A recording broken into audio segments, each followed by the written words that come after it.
It's the final round of the Gunpla World Tournament, and we're only one episode away from the season finale. So join me as I review Gundam Build Fighters, Episode 24. Please set your GP base and prepare for Plavsky particle dispersal, because it's time for the ultimate Gunpla battle. We are finally at the finals of this massive tournament, which has been built up over the course of the entire series.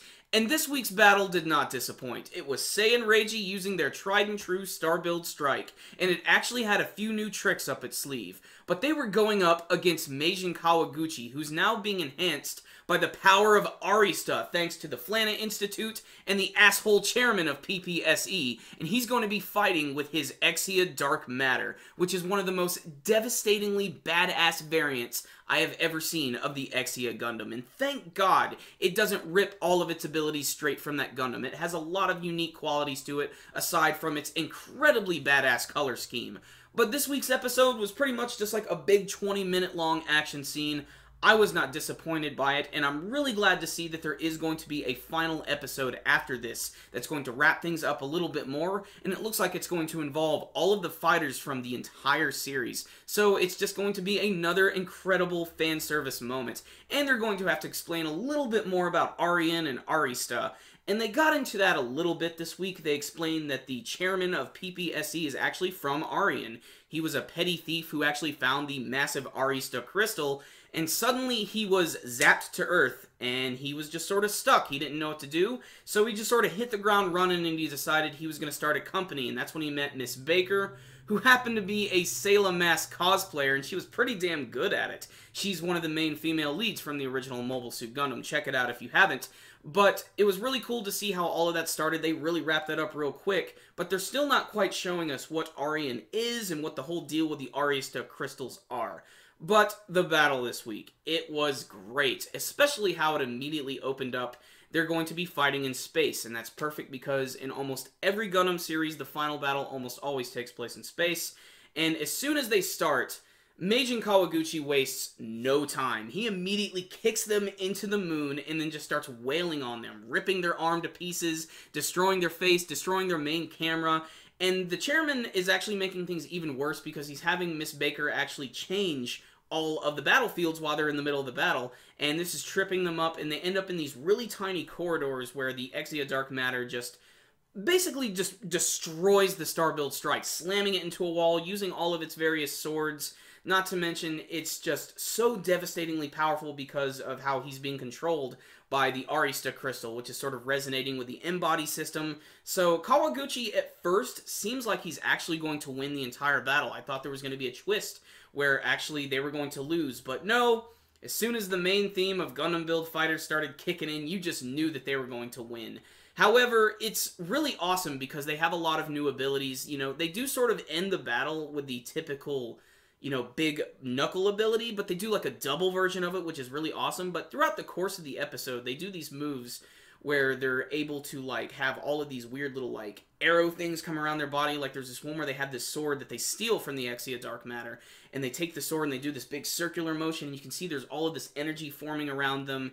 And they also do this one big blaster move, which is real similar to what they did with their big Buster Rifle. They use all of the cannons on their body to fire into their RG system, and it makes this huge, huge blast. But Kawaguchi just cuts through that. But the battle ends with them using the double RG knuckle, which they get their arm back, they reconnect it, and they do this double punch where they basically just destroy this thing in one hit. And what's really cool here is there's a lot of, you know, well, I wouldn't say it's that cool. It's basically dime store symbolism, but there's the scene where they actually defeat Meijin in the battle, and you can see that the Exia Dark Matter, all of its black and red color scheme, immediately just like explodes away from its body, and it looks like the original Exia Gundam. And at the very same time, Meijin Kawaguchi's weird like thing that he's wearing actually like explodes and he collapses. Just sort of just ridiculous symbolism. But this is where the battle ends, and it almost seems like it's going to end with a draw because they both fall at once. But then you get to see that the Star Build Strike gets up, puts its fist in the air, and they are the winners of the tournament. And they could have ended the episode right there. They could have given us some sort of hint. But no, they're immediately building up to what's going on here, because when they go over to see what's going on with Yuki, they realize that it's the chairman doing all this shit, and they both look up at him, and he starts to freak out, and then, of course, the Arista Stone starts to glow, and then suddenly the entire arena starts to fill with Plavsky particles, and even the people outside of the stadium can see what's going on, and suddenly it looks like they have summoned this massive, like, battlefield in the middle of the arena. And it happens to be the giant, like, Abaoku Xeon base that was seen at the original Mobile Suit Gundam. And it's just there. But Reiji also notices something, and he's really shocked when we see this. And that's where they decide to actually end the episode. And that's it.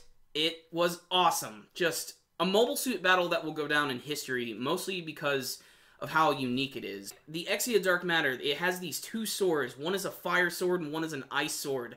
I've never seen that in any other Gundam series before. It was totally unique. If I only had one real major complaint for this episode, it's that since it was the final round, I was sort of hoping that the animation could have been just a little bit better. But that is a very minor complaint because throughout the course of the episode, all of the artwork and animation was pretty damn good, especially the bits at the very end. And it was just a really nice, intense battle. I was sort of hoping that they would get to fight again proper, with Yuki using his Camphor Amazing and Saiyan Reiji using the Star Build Strike. But I'm still pretty damn satisfied with the Exia Dark Matter. It's one of the first mobile suits or Gundams that I've seen in a long time where I'm like, I really want to get the model of that. I already had the Exia from 00, but I would just really like to have that one just because of how cool it looks. I'd like to have that, the Epion, and the Master Gundam all next to each other. They're all so awesome. They're red and black and cool. But this episode was great. Like I said, everything worked. It was a little cheesy, especially when the main theme kicked in, especially because you knew, oh, they're going to win when that happens.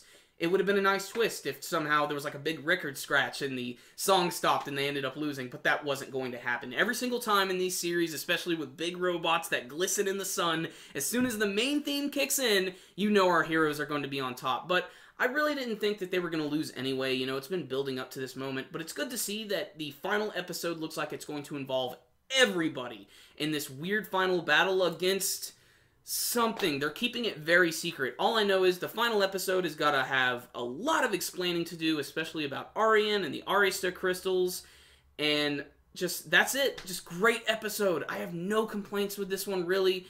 You know, all that other stuff I said about the animation and the artwork, that's really just nitpicky stuff. As a whole episode, this one completely delivered. Like I said, it was basically a 20-minute long action scene, and if you're a Gundam fan, you're just gonna groove on it. So check out this episode if you're following the series, and stay tuned for next week for the season finale of Gundam Build Fighters. Check it out, guys. So if you guys had a chance to check out this week's episode of Gundam Build Fighters, I would love to hear your thoughts about it. What did you think about the epic battle between the Star Build Strike and the Exia Dark Matter? Or did you think this episode was a stinker? And what do you want to see from the season finale? Remember, guys, before you leave, make sure and hit that like button so you can give this video a thumbs up. It's one of the easiest ways to support our videos, and I'm really not joking, guys. Do it. It helps out a lot. And you can subscribe to the channel if you want to see all of our other videos and see them as soon as they come out. And of course, you can check us out on Facebook and on Twitter. I'll put links to both of those in the description box below. So, I'll see you next time, guys. Super Kami Guru 9000, out.